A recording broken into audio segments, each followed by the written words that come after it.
बात करेंगे क्लास 10 का मैथ्स के बारे में, गणित के बारे में, अध्याय 2। ठीक है, चैप्टर 2 जो है यहाँ पर क्या है, दो चरों का रैखिक समीकरण। ठीक है, दो चरों का रैखिक समीकरण। ठीक है, लीनियर इक्वेशंस इन टू वेरिएबल्स। ठीक है, लीनियर इक्वेशंस से टू वेरिएबल। लास्ट टाइम आपने इस तरह के सवाल किए थे, सवाल इस तरह से। ठीक है, तो ये जो आपका क्या है, सपोज मैं यहाँ पर 0 यूज करूँ। ठीक है, इसमें ओनली क्या है, x है। x मतलब यहाँ पर केवल एक ही चर है। वेरिएबल कितने हैं, वन वेरिएबल इक्वेशन। ठीक है, अब हम इस चैप्टर में क्या करेंगे, कुछ इस तरह से 3x + 2y + 5 = 0 है ना। और क्या हो जाएगा, देखिए 5³ + 6r है ना -8 = 0। यहाँ पर क्या हो जाएगा, देखिए x एंड y कितने वेरिएबल, 2 है ना, कितने चर, 2। q एंड r कितने चर, कितने वेरिएबल, 2। 2 हो गए। आगे बात समझ में। तो इस तरह के क्वेश्चन हम यहाँ पर क्या करेंगे, सॉल्व करेंगे। ठीक है, आ जाएगी ये बात समझ में। ठीक, तो यहाँ पर हम बात कर रहे हैं दो चरों के रैखिक समीकरण के बारे में। ठीक है ना, तो यहाँ पर हमको कुछ क्वेश्चंस आपका दिया गया है, उसको आपको सॉल्व करना है। ठीक है, जैसे आप फॉर एग्जांपल फर्स्ट क्या लिया हुआ है, इन दो संख्याओं का योग। ठीक है, किन्हीं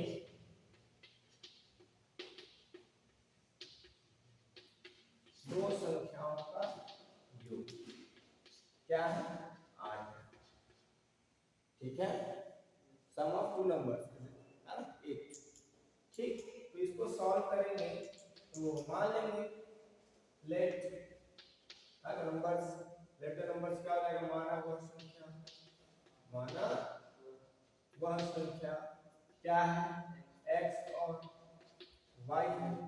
एकाधिक क्वेश्चन प्रश्नानुसार, तब प्रश्नानुसार, ठीक है ना, एकाधिक क्वेश्चन तब प्रश्नानुसार। ठीक है, संख्याओं को क्या करेंगे, ऐड करेंगे ना, x + y हो जाएगा 8। योगफल बोला गया, सम ऑफ टू नंबर्स। ठीक है, सम ऑफ टू नंबर्स 8। ठीक है, आगे बात समझ में। दूसरा क्या बोल दिया गया है, दूसरा प्रश्न जो है, शशांक और उसके पिता की आयु का अंतर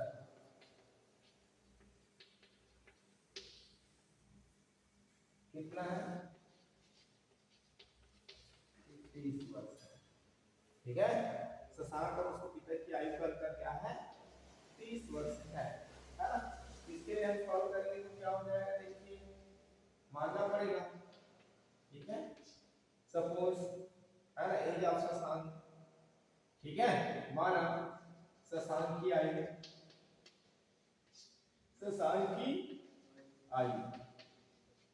क्या ले लेंगे, x वर्ष।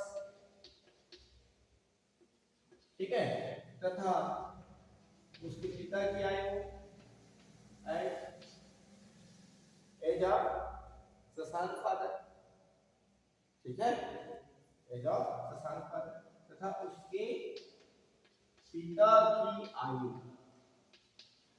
क्या मान लें, y वर्ष।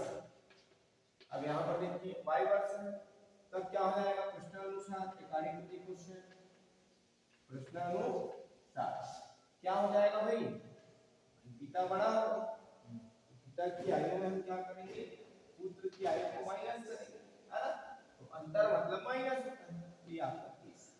ठीक है, इसमें चेंजेस आप ऐसे कर सकते हैं, जैसे इसको मैं y मान लिया, शशांक की आयु को y मान लिया, और उसके पिता की आयु को क्या मान लिया, और उसके पिता की एज को क्या मान लिया मैं, x।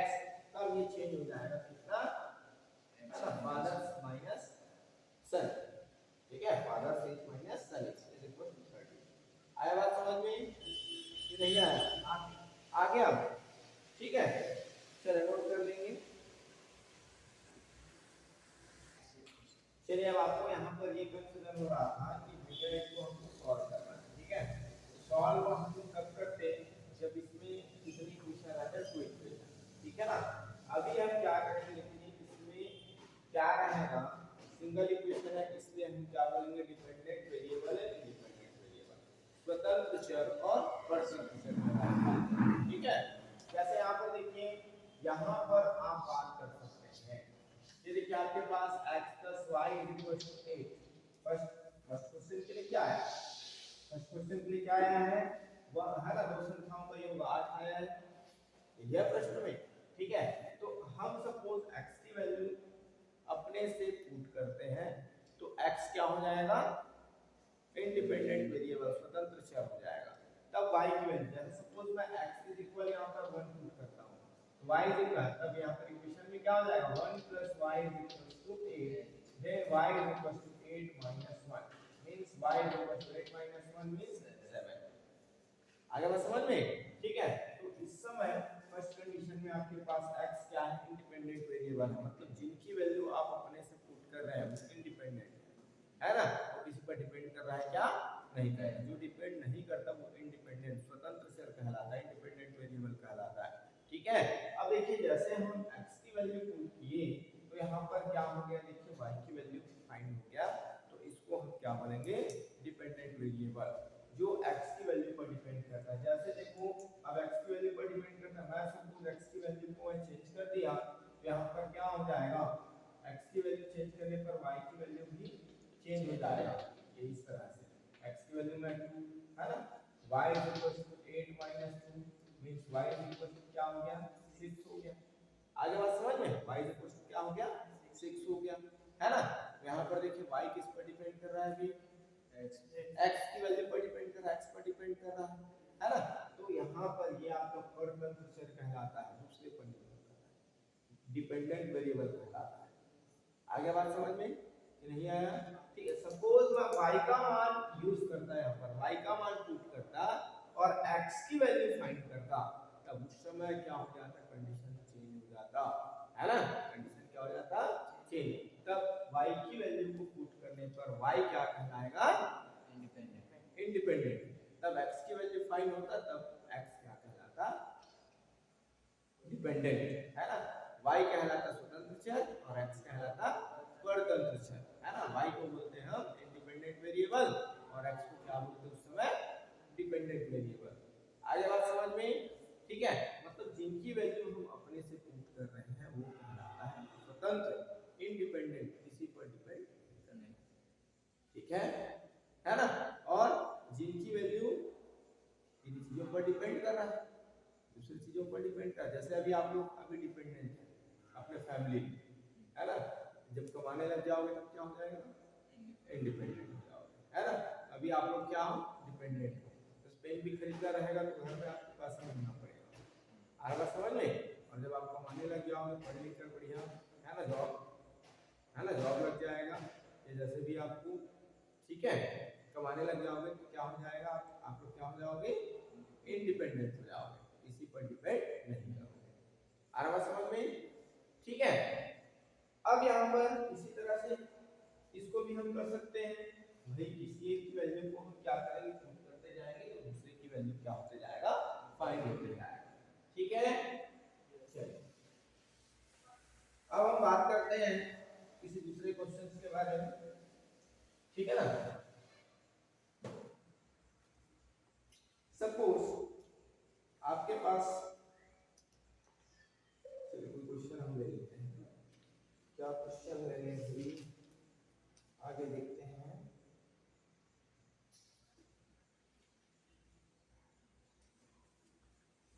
चलिए आपको क्वेश्चन दिया गया है, ये देखिए 3x + 2y = 12 and x - y = y - ठीक है, ये आपका इक्वेशन है और इसमें बोला जा रहा है कि इक्वेशन को हल कीजिए, है ना। इक्वेशन को जब भी हल करने के लिए बोला जाएगा मतलब हमको वेरिएबल की वैल्यू फाइंड करने हैं, चर अचर है ना, चर राशि के मान क्या, सॉरी अचर चर राशि के मान हमको क्या करना है, ज्ञात करना है। ठीक है ना। तो यहाँ पर क्या आ जाएगा, इक्वेशन 1 एंड इक्वेशन 2। इसमें देखिए दो तरह के चर आपको दिख रहे हैं, x और y। फर्स्ट में आपके पास देखिए 3x है 2y है, दूसरे में क्या है x है y है, ऊपर वाला धन में है नीचे वाला ऋण में है। तो इसमें हम क्या करें, समीकरण 2 में 2 का गुणा करते हैं। ठीक है, गुणा करने पर, ठीक है, करेंगे तो क्या हो जाएगा, ये आपका 2x माइनस 2y बराबर -2, यही होगा। इसमें 2 का गुणा करेंगे, यहाँ पर कुछ नहीं मतलब एक है, यहाँ कुछ नहीं मतलब एक, 2 एकम 2 2 एकम 2 और ये 2 एकम हो जाएगा। ऐसे क्यों कर रहे हैं कि देखिएगा, है ना, समीकरण 1 और 3 को आपस में जोड़ने पर, आपस में जोड़ने पर ऐसे क्यों गुणा किया, अभी आपको समझ में आएगा। ये देखिए 3x धन 2y बराबर 12 है ना, 3x + 2y = 12 और यहाँ पर 2x - 2y = -2। इसको हम ऐड कर रहे हैं, जोड़ रहे हैं। तो यहाँ पर देखिए y वाला कोएफिशिएंट क्या है, पॉजिटिव नेगेटिव इक्वल है ना। तो हम गुणा क्यों किए, गुणा क्यों किए, उसके गुणांकों को बराबर करने के लिए, ताकि वो क्या हो जाए, कैंसिल हो जाए, कट जाए, है ना।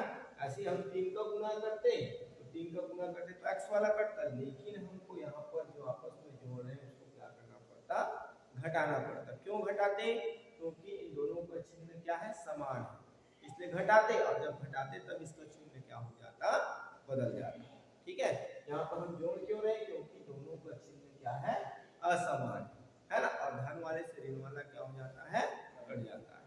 आ गया बात समझ में।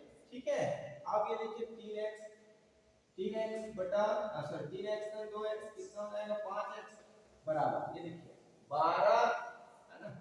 ठीक है, 12 - 2 यहाँ पर माइनस होगा, कितना आ जाएगा, 12 - 2 10 हो जाएगा।